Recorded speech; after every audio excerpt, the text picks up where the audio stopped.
Bones and bones and dancing bones and bones and bones and dancing bones and bones and bones and dancing bones doing the skeleton dance. Isn't that fun, dancing with the skeleton? Woohoo! I have a story to read to you today about a skeleton. His name is Bonaparte. The story is called Bonaparte Falls Apart.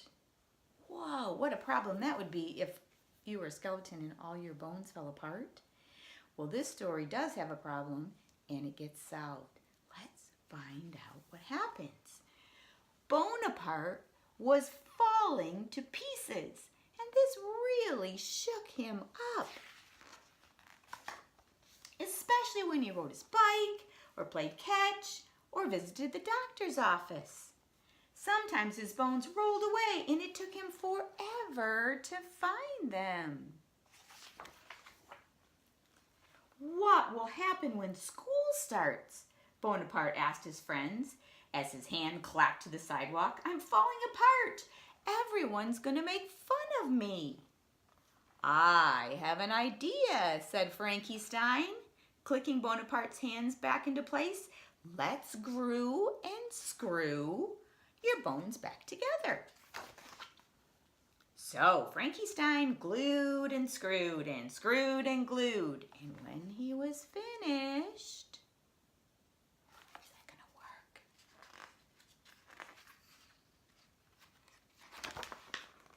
Bonaparte couldn't move. I can't walk, he said.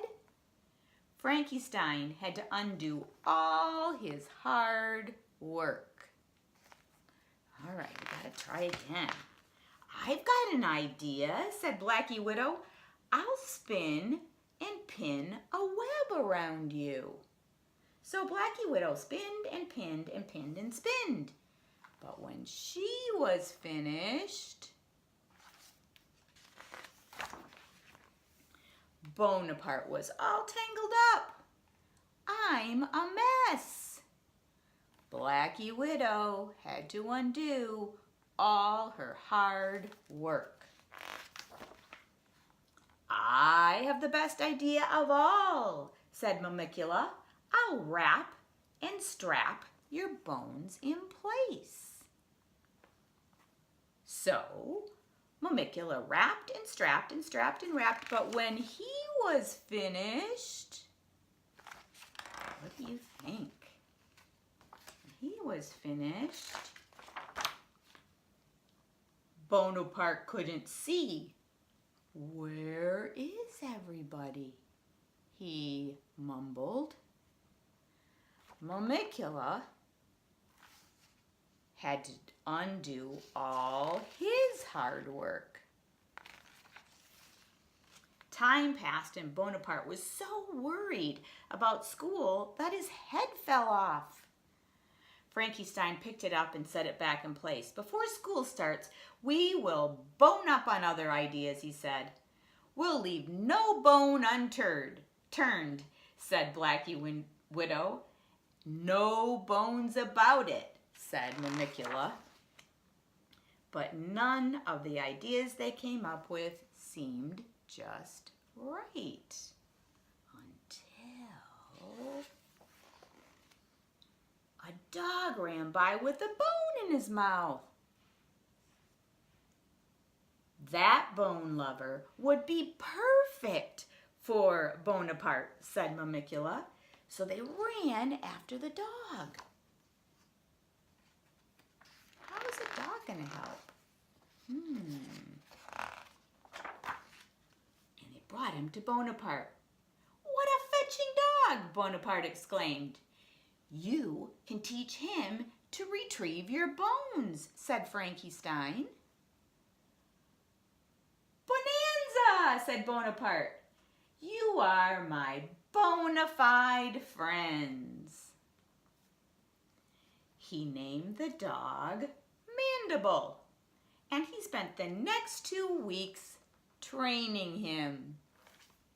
When school started, Bonaparte was still a a little worried about what the other kids might think, but Bonaparte was a home running hit at recess and a jaw-dropping sensation at lunch. Look at the dog getting his jaw bones. And a rib-tickling wonder in science class. That's the story of Bonaparte and how he solved his problem with a dog when his bones fell apart. Well, you know what that made me think of? That made me think of a couple of things. There's one little idea that I saw that I think you guys might like to try. You can make your own skeleton. Look at this little skeleton that I made. Wonder who that is.